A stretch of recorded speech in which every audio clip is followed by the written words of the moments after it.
Is the current edition of Dungeons & Dragons the best edition that has ever been produced? This is an innately difficult question to answer, as there are so many different factors that would influence your choice, such as when you started playing, the group that you play with, where and when you were first exposed to the game, and I could go on, but I'm sure you get the point. That being said though, there's probably no question that 5e is the most approachable and easiest version of the game to learn. If you've seen my recent video about the history of the wizard class, you would definitely get an idea of what I'm talking about here. The dramatically increased popularity that D&D has received in the last few years has made it something of a powerhouse of a multimedia franchise, but it's with this new popularity that the pressure to produce might also increase. The presence of edition numbering in D&D titles impliedly suggests that there will be a new edition of the game at some point. After all, 4 editions have come before, so why not a 6th? This is the question that I want to tackle in this video. Will there be a new edition of D&D in 2024? And spoilers, I don't think there will be. But before we discuss where we are going, we do need to know how we got here. Originally released back in 1974, Dungeons & Dragons has been in a constant state of change and progression.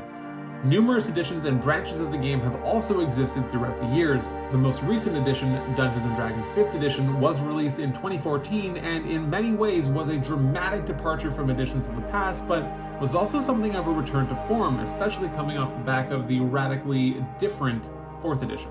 The original working title for 5th edition was actually D&D Next, something that I think might be a little bit more telling than anticipated, given the context that we have today in 2022. I obviously can't say for certain that 8 years ago they decided that this would be the final and definitive edition of the game, but the moniker of Next, rather than continuing the numbering scheme right out the gate, does seem to signify that this was something of an evolutionary phase of the game. What made the development of 5th edition or D&D Next so different was the apparent shift in philosophy for the overview of the game. While fundamentally D&D would remain similar to older editions, it was clear that the approach taken this time kept the players at the forefront. 5th edition dramatically simplified the game, reducing the amount of skills, abilities, features, and also trying to combine older and more complex concepts into simpler and much more streamlined ones. The team spent a lot of time focusing on the character sheet to ensure that players and DMs are getting the most out of absolutely everything on it, rather than simply tacking on more and more things, all in an effort to simplify the game and to engage players quicker.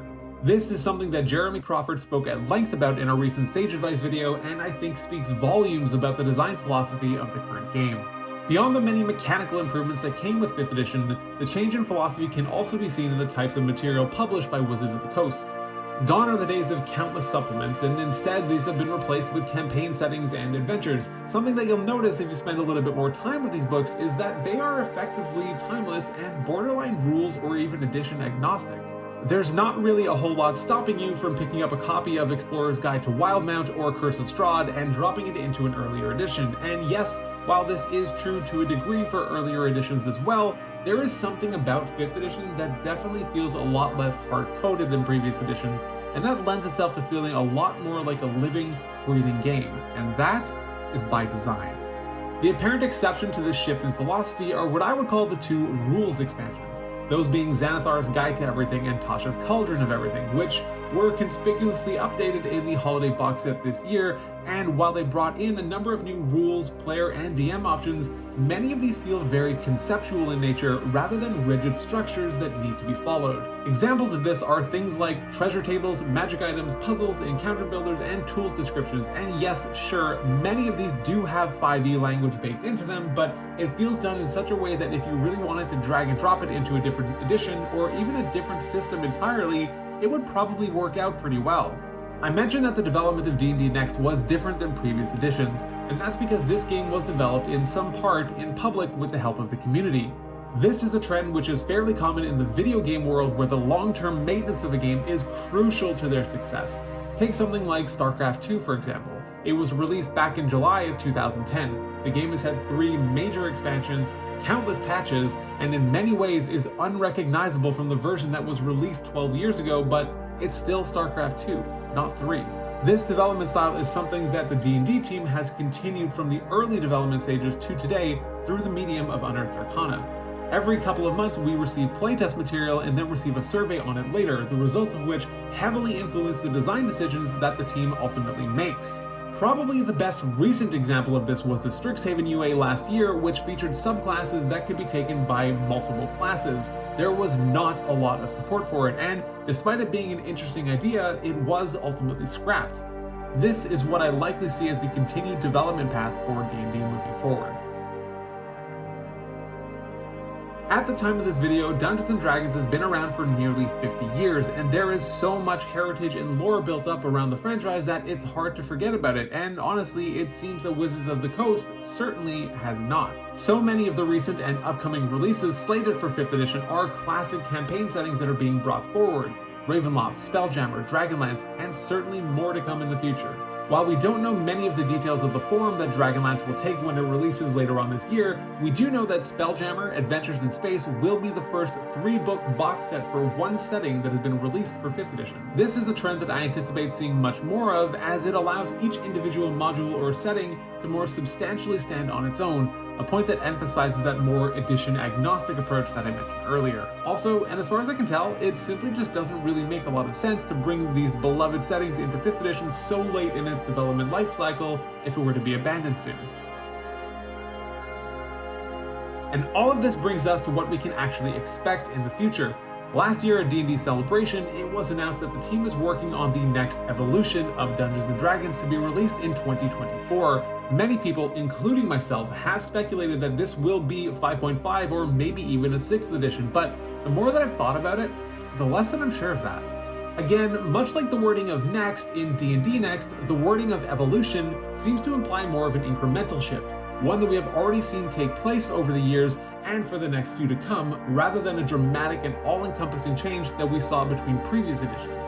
It was also confirmed at the event that all current 5e material would be backwards compatible with this new evolution, though details on that were rather scant. In any case, this is something that has never been done before. These changes have also been happening in real time before our eyes. The big change to monster stat blocks first seen in The Wild Beyond the Witchlight has been confirmed to be the way that monster stat blocks will be created moving forward. The massive errata that was released last year that had an effect on alignment and various other mechanical aspects of the game are also being brought forward. The changes to the origin and lineage system that was implemented in Tasha's, certain backgrounds getting starting feats like we saw in Strixhaven, and now in the Heroes of Krynn UA. All of these things point to the continued development of a living game, one that does not need a new name or version number, but one that simply grows and changes over time. With the sheer amount of content that exists for 5e, the reintroduction of classic campaign settings, the promise of backwards compatibility, and the recent purchase of D&D Beyond, it is all but confirmed that we will not be seeing many sweeping mechanical and design changes in 2024, but rather that we will likely see a codified version of all the smaller changes that have been taking place for the last few years, and for those yet to come. This may sound like bad news to those of you that love change and want to see complete shifts to the current game, and to that I would say, you're probably playing the wrong game. Dungeons & Dragons has cemented itself with 5th edition as the approachable tabletop RPG, and I think the team is very happy to live there. In fact, I think they spent an insane amount of time getting to this point, and I highly doubt that they're willing to abandon that positioning so soon. I don't think that 2024 will see the release of a 5.5 or 6th edition. If anything, I could see a world where the numbering is dropped entirely from the name and instead it just goes by Dungeons & Dragons. Such a move would also open up more design space for the team. Many tweaks or adjustments might seem as though they might be gated behind a new edition, as if to say, the only way that we could actually do X is in a new edition. But this approach ultimately eliminates that barrier to entry. Branding the game simply as Dungeons & Dragons and continuing to update and adjust and iterate on the game over time as is necessary allows for so much more freedom in the long term. So if we revisit the question that I posed at the start of the video, is the current edition of Dungeons & Dragons the best edition that has ever been produced? I think I might have to say yes, but not necessarily because of what it is today or even because of what it was back in 2014, but because of how it continues to captivate and engage players and evolve over time.